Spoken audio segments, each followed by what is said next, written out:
Jag heter Dan Geyer, jag är VD på 3 Gates, men jag kommer att byta över till engelska så du behöver inte lyssna till min engelska brytning och gotländsk dialekt på svenska. Yeah, so 3 Gates Studio, we started in 2011. The first 3 years we did a lot of technical work, military simulations, extremely technical 3D simulations, city simulations. 2013, we released our first commercial game on Steam. It was an action RPG game. We sold about 100,000 units of that, but it wasn't the big hit we were hoping for. So we worked for Svenska Spel, a lot of Swedish companies, worked for hire for several years. And in 2016, we went public. In 2016, we raised money, and we made basically 2 large games since then. Neither of them either were the hit that we wanted to. But what we did do is we worked with a lot of big companies. We work with a company called Endeavor, which is running all the streaming for Disney. It's a massive company that was working with us for the Pro Bowl writers. And we work with another quite large IP. So what we did was we learned a lot. So that brings us to summer this year, 2019. We made a strategic partner with Superscale, who's a game analytics company. And we decided, okay, what are we going to do? So we worked for 2 or 3 months trying to come up with a strategy for how could we use what we've done. We have a good studio, we have a team that's experienced, we can make games, but we haven't had a big commercial success yet. What they do is analytics, marketing, user acquisition. So we decided, what will we do? So they did a bunch of research, and we tried to help them out. We did a lot of small things, and that's sort of where we are now, and this is the strategy that we have.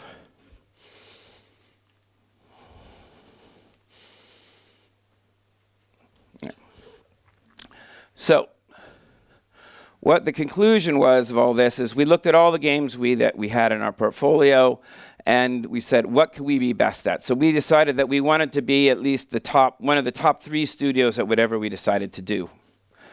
And one of the games we're working on now is called, it's a game called Project Blue Book. It's a hidden object game. So hidden object game is a genre that is generally female. The research that we found out is that there's a lot less games being made for women than there are for men. Nonetheless, 63% of all people who play games on phones are women. And 60% of all female mobile gamers play every day. So we're like, okay, then we're going to try and go for this audience. We're going to change what we're doing, and we're going to put our focus there.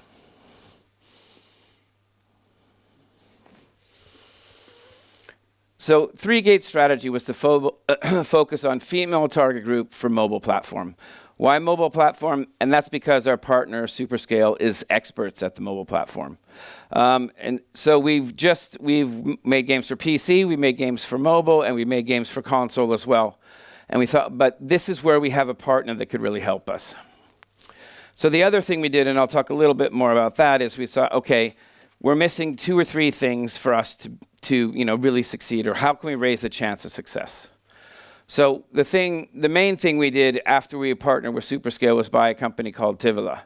And they have 100 million players, which 70% are in our target group already. So they already have access to the target group that we wanted. So this is the sort of the step we're trying to build towards. This just shows a statistic of the market. Unlike console markets and PC markets that are leveling off or going down, or even gambling, because they're getting so saturated, the female market for gamers is still on the rise and still going along with the saturation of smartphone penetration, as they call it. So as more smartphones come into play, there's more and more gamers. So what we did during this time was we worked with Superscale and we built a game system. And this game system is basically, in a technical way of putting it, we built a system where we could quickly make these kind of games in the hidden object genre. So the hidden object genre is it's a genre that's prevalently female. Basically what you do is they're just stories, and they're detective stories. So you go and you find objects, you find clues, and you solve mysteries in several different ways. But that's in a nutshell. So we built this system that allows us to quickly make games in the hidden object genre with Superscale. So that's what we've been doing for the last 5 or 6 months, along with the other games we've been making. So during this time, we also have a deal with Atari. And we were really happy to get this deal because it's making Atari Asteroids, and everyone who works in games like I do, that's like your dream job. Do I have to? So this is a short video footage of the gameplay that we have for this game. This game is in beta testing right now, and will come out very soon. So we've been working on this game for about a year. It will be released by Atari though, so they'll be the publisher.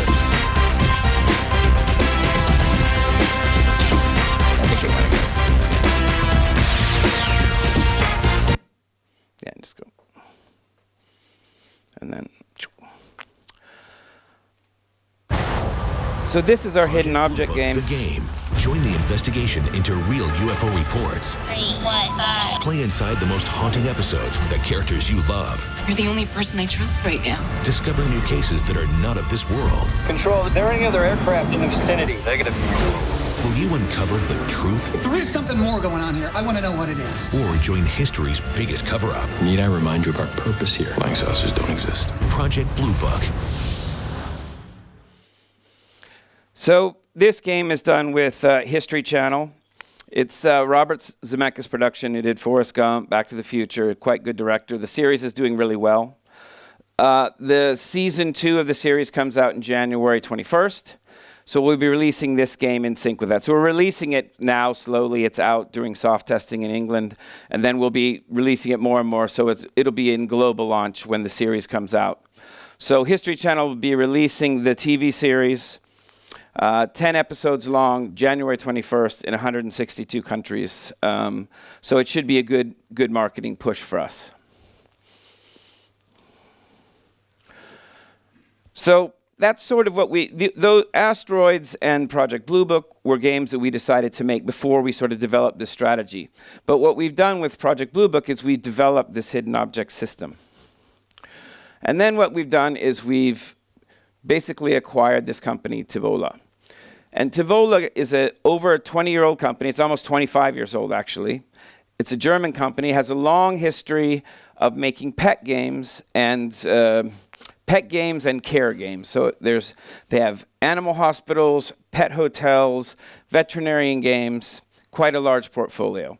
The company was partly owned by the German government, and one of the best things about them is they're the #1 games in the pet genre. So their audience and our audience are exactly the same, so they work really good for us. The other thing is they would like to make a bunch of hidden object games, so we'll be making some hidden object games with their content. But basically it brings us, right now our games have about 3 or 4 million downloads total, but now when we acquire them, we have access to 100 million players directly. So the other thing is we have a good team that's very good at making games, at executing code, making graphics, etc. But we wanted to bring some people on the team that had experience of making hits, that had done bigger games. So from Superscale, we have Mika, who's basically a producer. He's worked at Rovio, worked on a lot of big games. He's our partner. He's basically in charge of all the partnerships they have.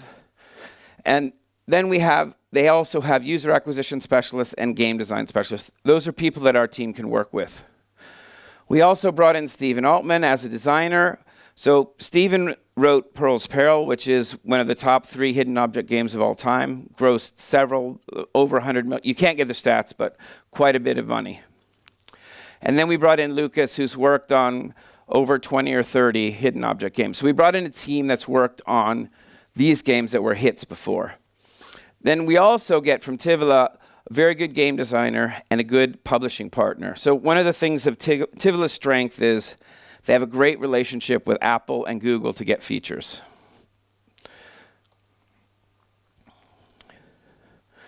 So here's sort of our transition team that we came up with to sort of get everyone working together. There's a name that's not on here as well that we've added since this was made. But so myself and Harold Riegler, he's a consultant for Tivola. He's been a CEO of an Austrian game company for over 20 years. Very well known. So he's helping us basically with operations, with getting the teams working together and getting the games to be profitable. Henrik Peters is the CEO, current CEO at Tivila. He took over 3 years ago, and since he took over, he's turned that company around from making a loss to being profitable. And then we have Håkan, who's our technical integration officer, who's one of our founders, who's a guru at that stuff. But who's not here is my friend Matthew Wilson, who's on our board, who exited Rovio and is an expert at merchandising and basically did a lot of work to make Angry Birds a success. Here's our board. I won't go over it too fast. But I mean, basically we have Victor, who's our chairman, and Joachim, both come from investments and know what's going on in that field. But what we've done over the last 2 years is we brought in Martin, we brought in Matthew to beef up our game side.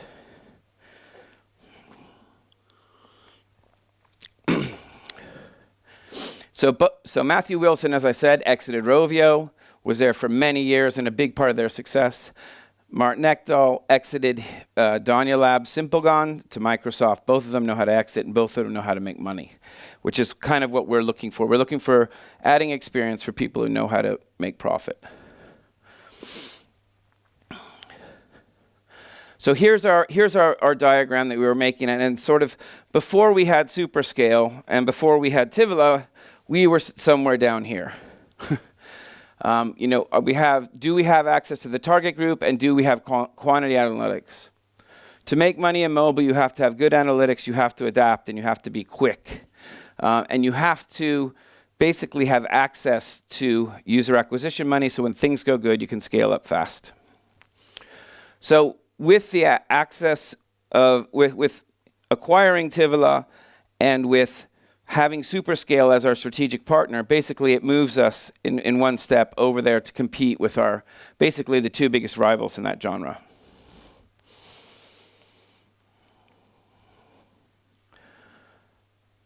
So this is sort of how we look at things. We're bringing in a hidden object system. We have an experienced team that can execute and build games fast. And then we're bringing in Tivila that has the target group, access to the target group. And we're bringing in an analytics system so that we can try and together make top grossing games.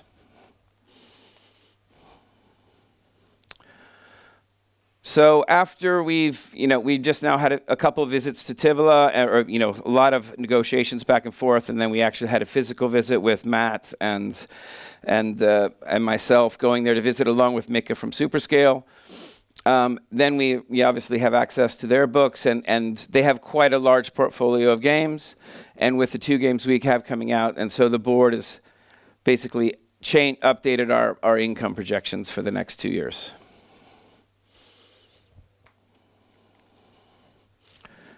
So currently we're doing an emission. The main point of the emission is obviously to be able to acquire Tivila and have enough money and capital to release all the games we have coming out.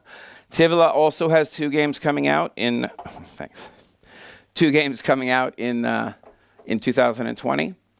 So we at 3 Gates we have both Asteroids. Well, first Project Blue Book will be coming out next month. It is already out, but it's a sort of a rollout release, so it'll be full global launch next month. Then we'll have Asteroids coming out in Q1 for sure, maybe even earlier, or maybe in February, but maybe in March, depending on what Atari wants to do. And then Tivila has 2 more games that they'll be releasing. So we have a lot of games coming up to go through release right now. So we're in emission till December 16th. And I think the reason that it's a good time to invest in us now is basically I think we finally learned and we've got all the positions in place so that we can sort of move forward. That's it for me.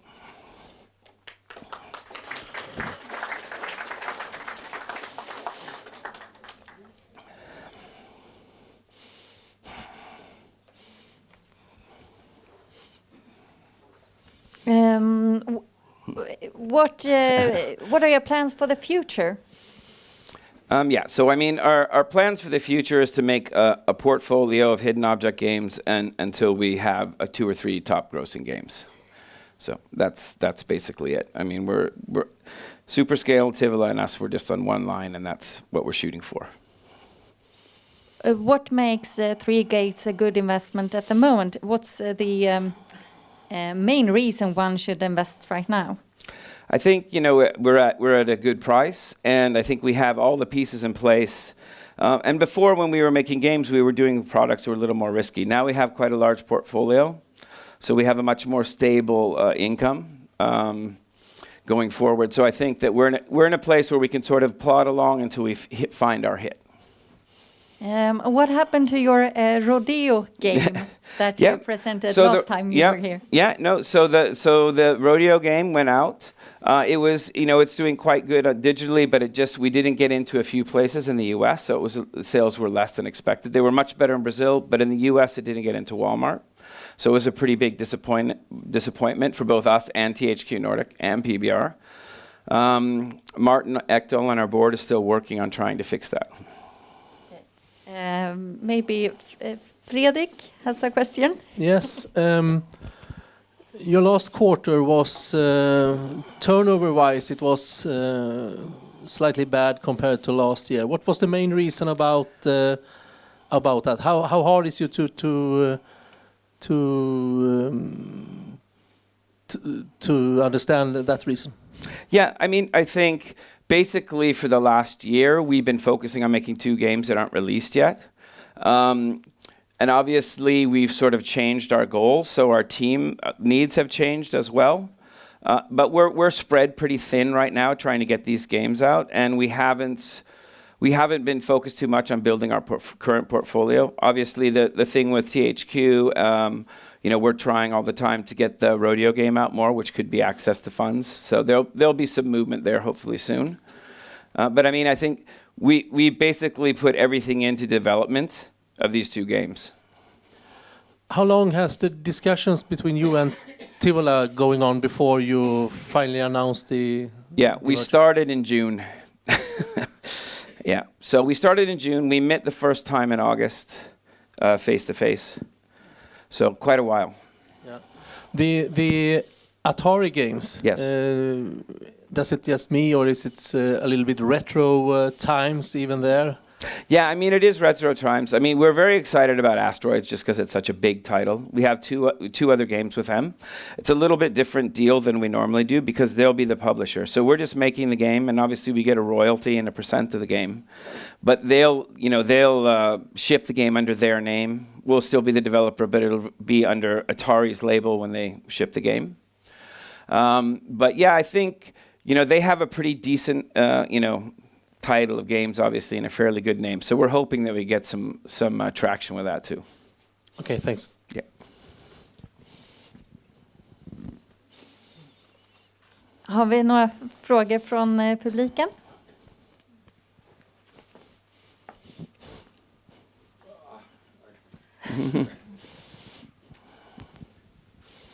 I felt compelled. It was surprise. I think it comes as a surprise to everyone that 63% of the mobile gamers are women. Yeah. But they are not only today playing these hide games. No. They must play other games as well. Yes, they absolutely. But they do generally tend to play more casual games. So the hidden object genre is one of the more what we call mid-core games. It's a little bit easier to monetize of the titles that they do play. But a lot of social casino games and a lot of word games is basically what the main focus of what you see them playing, as well as social games. So are your intention to extend into to these more social games as well? I mean, I think right now what we really want to do is get really good at hidden object games first. Hidden object games, like a lot of others, they were very simple before and had one kind of play method into it. Now it's quite big. Like the systems we have, there's match 3 in it, there's memory, there's word games in it. So it's quite a lot of things going on at once. But I think for now, our main focus is to just try and be one of the top 3 hidden object game studios.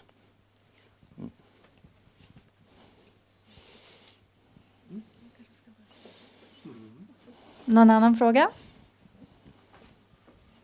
I was thinking about this acquisition of this German company. Why? What did you do this? And what?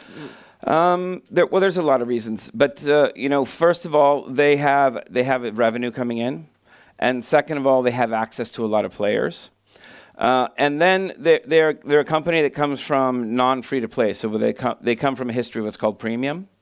And Superscale and we have been building a lot of systems, so we think we can kind of bump their revenue quite a way because they get a ton of downloads. I mean, 15 million organic downloads a year is nothing to scoff at. That's downloads without paying for users.